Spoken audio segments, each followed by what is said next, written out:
you po. Tinatawagan ko na po ang ating Pastor Oscar Laab para po sa ating Bible exhortation. May timer pala dito si Tatay, oh. Tay, makikita mo pala yung timer mo na dito, oh. Nabalaan. May ano na, may paglaban tayo. Nabalaan ko. May timer.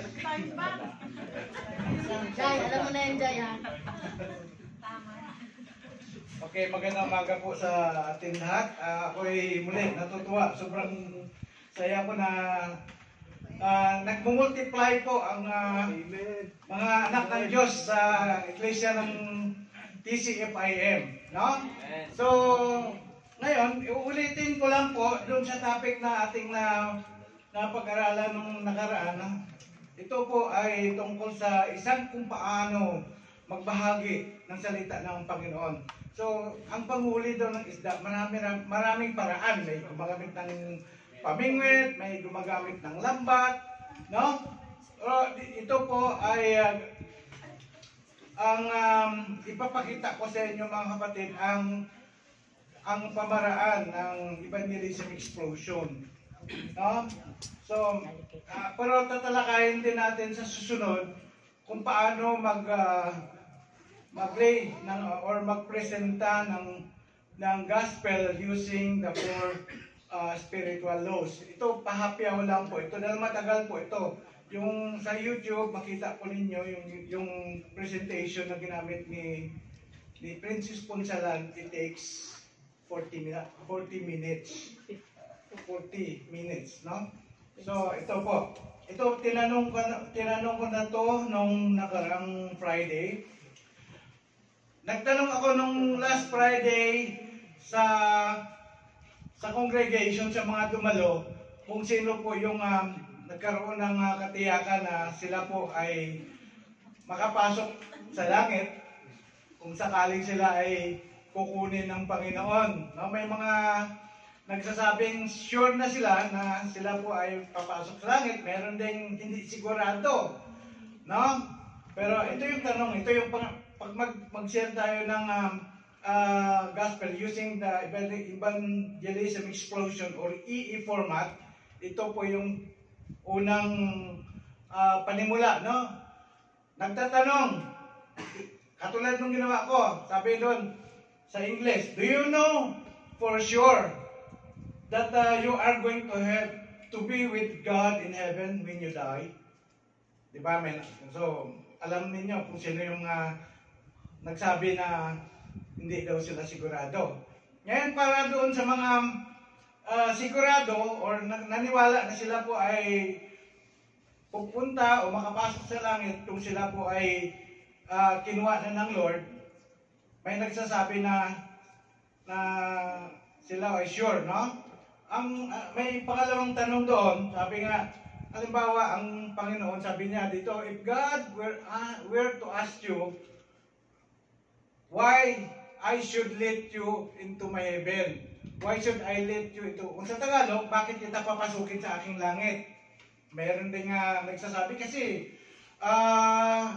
hindi naman ako gumagawa ng masama, di ba? Gumagawa naman ako ng mabuti.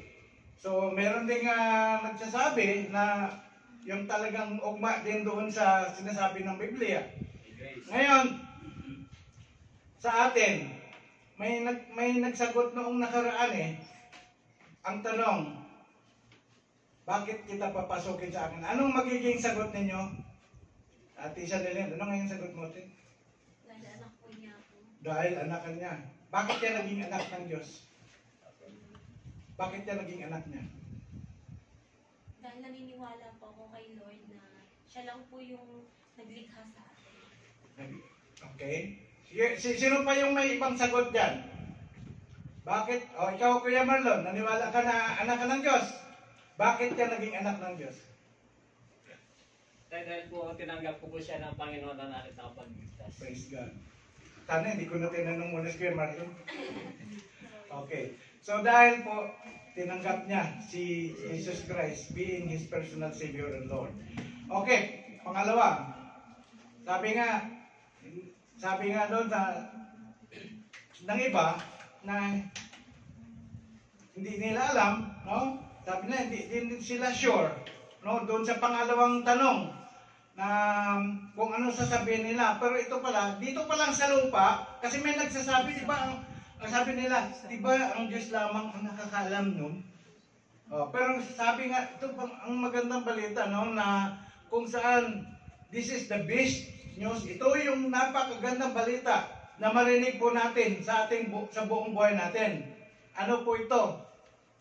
Sinabi ng Biblia na dito pa lang sa lupa, dito pa lang ngayon, ay malalaman po, maaari po nating malalaman na tayo po ay baligtas o di kayo magkaroon ng buhay na walang hanggan. Sinabi ng 1 John 5:13, sinulat ko ito sa inyo, sabi ni Pablo, ni John, no? Sabi niya doon, isinulat ko po ito sa inyo upang malaman ninyo na kayo po ay may buhay na walang hanggan. Sa English, I write you these things so that you may know that you have eternal life. So, ito, paano po tayo magkaroon ng eternal life? Kailangan malaman po natin, una, ang 5 puntos na ito. Unang puntos, na ang langit po, or heaven, this is, the eternal life is a free gift from God. Sabi ng, Romans 6:23, for the gift of God is eternal life in Christ Jesus. Dahil po, sabi niya, ang kaloob o regalo ng Diyos ay buhay na walang hanggan sa pamagitan ni Kristo Jesus. So, pag narinig po natin na ang free gift or ang langit ay regalo, anong ibig sabihin? It is not earned. No, heaven is not earned, or we are not deserved. Hindi tayo karapat-dapat na magkaroon ng libreng regalong ito sa pamagitan ng ginagawa po nating mabuti. No, sabi ng iba, gumagawa naman ako ng mabuti, so I am deserved to receive or to be in heaven. No, sabi nila, hindi naman ako gumagawa ng masama. Naglilingkod naman ako, nagsasamba naman ako linggo-linggo, nagbibigay ako sa mga charity organization. No? Pero anong sabi ng Ephesians 2:8 and 9? For it is by grace you have been saved through faith, and this is not from yourself, it is the gift of God. No, not by works, so that no one can boast. Dahil po sa biyaya, no, ng Panginoon kaya tayo ay naliligtas. Amen? Sa pamagitan ng pananampalataya at hindi ito ay nagaling sa sarili nating mga ginagawang effort. No? So, kasi ganito yan mga kapatid, kung tayo nakatanggap na regalo sa kaibigan natin, mahal na buhay, sa buhay natin, at ang regalong ito ay binayaran natin. Ano ba, nakatanggap si Kuya Salty ng regalo sa akin. Sabi niya, tay, sige tay, magtrabaho ako sa iyo 1 week para mabayaran ko ang worth ng regalo binigay mo sa akin. So matawag pa po ba nating regalo yon? Hindi, di ba? Hindi na po yan regalo. That is not already called free gift. So ganun din ang heaven. If we try to do good works, no? Trying to observe many things, no? Na hindi tayo nakaapak sa ating kapwa, nakasakit sa ating kapwa, hindi tayo nagnanakaw, hindi tayo nangalunya. So, then, maaari masabi natin na, siguro, good boy naman ako, good girl naman ako, makapasok ko sa langit. No? So, hindi po yan ang maging dahilan po kung bakit tayo makapasok sa kaharian ng Diyos kung sa langit. So, bakit?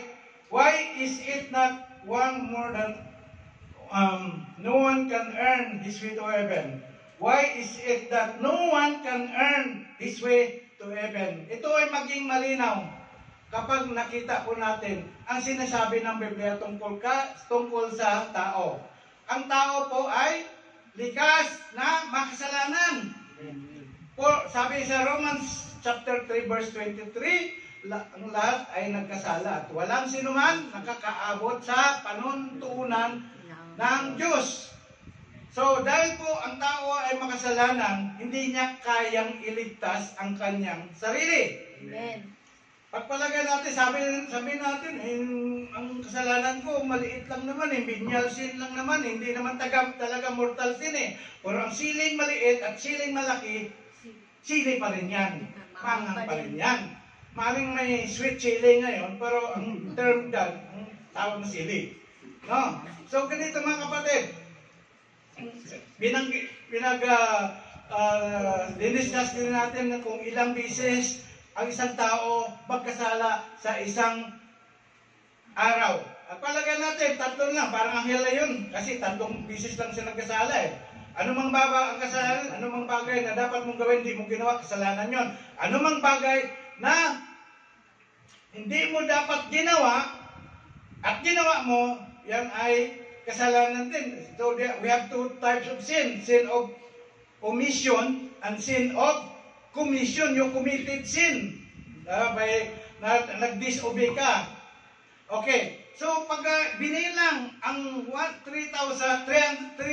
sins per day, pagpalagay natin sa isang taon, 1,000 sin na lang ang nakumit mo. No? Conservative, 1,000. Kung mabuhay ka ng 70 years old, ilang kasalanan sa buong buhay mo? Ha? Ilan? 70,000?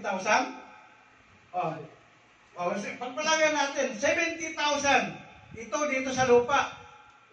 Sabi nga si Sara Duterte, ilang count of offense yung kinaso sa kanya? Di ba? Mga 6, 7, gano'n, no? Isang offense lang at napatunayan na guilty ka dyan, ikukulong ka, parusahan ka. Di ba? So dito, naku 70 cents, paano mo i-justify yan 70 cents? No? Kaya makita po natin mga kapatid na ang tao po ay imposible niyang kayang iligtas ang sarili niya kasi dahil sa kasalanan. So ganito mga kapatid, kung tayo po ay masabi natin na ikaw may kaibigan, dinala mo sa iyong bahay, in-invite mo, at hinandaan mo ng itlog, tortang itlog. At doon sa 1 dozen na tortang itlog na mayroon ng isang pirasong sira doon, at hinalo mo doon sa pagluluto mo, do you think na ito po ay magiging katanggap-tanggap sa iyong mga kaibigan? Apektado, di ba? Hindi. So ganun din, ang buhay po natin, sabi nga kung gusto natin maging makapasok sa kaharian ng Diyos, kailangan tayo magiging banal. Diba? So, mga kapatid, kaya may kakapusan ang tao na makapasok sa kaharian ng Diyos sa pamagitan ng kanyang mga pagsisikap.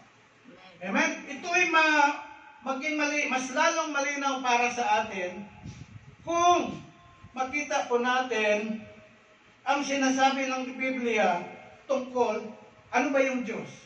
No. Tungkol sa Diyos. Ang Diyos ay, sabi nga dito, ang Diyos, He is a merciful God. No? God is a merciful God. And He doesn't want us to be punished. Ayaw ng Diyos na tayo parusahan. Because here, the Bible says that God is love in 1 John 4:8. And He says, I have loved you with an everlasting love sa Jeremiah 31 verse 3. Pero, itong Diyos na ito mga kapatid, nakita natin, di ba, yung halimbawa, ang pag-usapan natin pagiging just, pagiging, anong just sa Tagalog? Makatarungan. Pag-usapan natin ang pagiging makatarungan ng Diyos.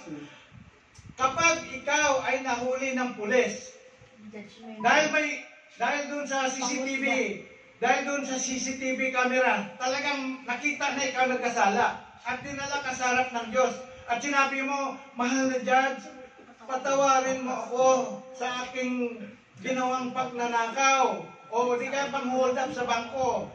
Hindi na talaga mapagkaila kasi nakikita evidence sa CCTV camera yung ginawa ko. So, patawarin mo na lang ako, pakawalan mo ako. At ibalik ko na lang yung mga ninakaw kong pera doon sa pinagnanakawan ko. Do you think magiging makatarungan pa ba ang Diyos? Makatarungan pa ba ang Diyos? Kapag pinayagan niya ng isang magnanakaw na hindi mapaparusahan?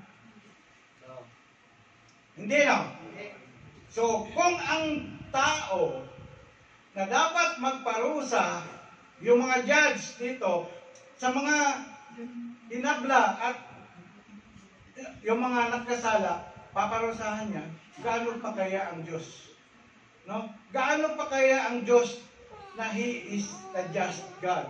So, makita po natin, may conflict, may problema. Diba? Ito problema. God loves us and doesn't want to punish us.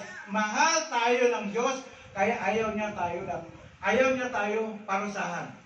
Ang nagko-conflict dyan, pangalawa, but He is a just and must punish sin. Ngunit siya ay makatarungang Diyos at kailangan niyang parusahan ang nagkasala. Itong problemang ito ay nilutas ng Diyos sa pamamagitan ni Jesucristo. Okay? Wala. Hindi gumagana. So, itong problemang ito ay nilutas ng Diyos sa pamamagitan ni Jesus Christ. Ngayon ang tanong, sino ba ang pagkilala ninyo kay Jesus Christ? Maraming tao hindi naniwala kay Jesus Christ. Na si Jesus Christ ay Diyos. Sabi nila propeta, sabi nila tao lang, no? Pero pinakita ng Bible na si Jesus Christ ay Diyos na nagkatawang tao. Doon sa sinasabi doon sa Ay, nakamute yata. John chapter 1 verse 1, di ba? In the beginning was the Word, and the Word was with God, and the Word was God. Ang tinutukoy doon na Word is Jesus Christ. No? Si Jesus Christ po ang tinutukoy doon. Okay? So, sinabi that, tama. Okay. And this Word became flesh and he lived amongst us. No? Nagkatawang tao ito. Okay, tapusin ko lang yung tungkol kay Jesus Christ. Para sa susunod na after the anniversary, tatalakayan natin tungkol kay God at tungkol sa pananampalataya. Okay, tapusin lang natin itong kay Jesus Christ. Di ba may problema kanina, no? Nagkaroon ng problema, kailangan tayo parusahan ng Diyos dahil sa mga kasalanan natin. Pero ayaw niya tayong parusahan kasi mahal niya tayo. Ngayon, ang solusyon na ito, ang problemang ito, ang conflict na ito, ay gumawa na mismo ang Diyos ng solusyon. Pinadala niya ang kanyang bugtong na anak na si Jesus Cristo. For God so loved the world, that He gave His only begotten Son, that whosoever believes in Him shall not perish, but have an everlasting life.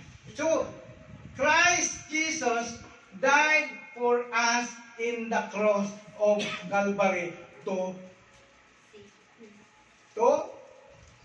pay our debt, to pay our sin. Siya ang pambayad.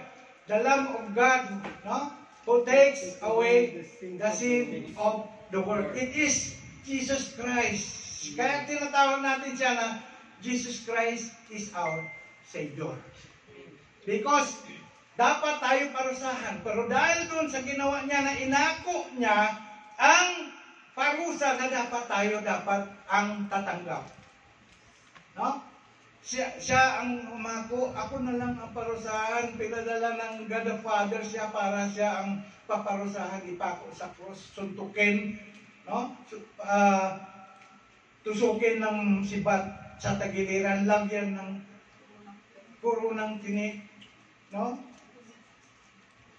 Sa sunod, ipapakita ko sa inyo ang ginawa ni Jesus Christ. More description of what He did for us in the cross. Naniwala po ba kayo na si Jesus Christ ay namatay para sa ating kasalanan? Para bayaran ang kasalanan natin? Amen? So, siya yung solusyon, siya yung lamang. He is the way, the truth, and the life. No one can come to the Father except by Jesus Christ. Siya po yung magbibigay sa atin na magkaroon ng karapatan para tayo makapagpasok sa kanyang kalangitan. No? Only Jesus Christ. Wala na ibang daan. Sabi nila maraming paraan daw para makapasok sa langit. But the Bible says, John 14:6, only Jesus Christ. Only Jesus Christ is the way, the truth, and the life. Amen. Amen? No one comes through the Father except through Him. No? So, more detailed explanation will be explained to me by me or after the anniversary. At ito po yung ginawa ko na ito. Gusto ko, I'm praying na magkaroon kayo ng desire na magamit ninyo. No? Sinortcut lang to actually. This evangelism explosion format, it's marami kasing illustration, maraming kwento. No? It will take 6 pages to memorize. Pero anyway, sa sunod, ituturo ko rin ang 4 spiritual laws, then it's up to you kung ano ang pipiliin nyo. Kaya mga kapatid, I need you to cooperate na yung ibibigay ko po ng mga Bible verses, paki-memorize ninyo. Kasi malaking tulong ito para sa inyo how to share the gospel. Amen? This month of June, our topic is about the Great Commission. We cannot do the Great Commission if we don't know how to share the gospel. Amen? So, hanggang dito na lang po. Lupin po ako sa 10 minutes. Nagtawad ako na 20 minutes ka na kayo. Praise God. Glory to God. So, aking tinatawagan na po ang aming presider. Diretso na po.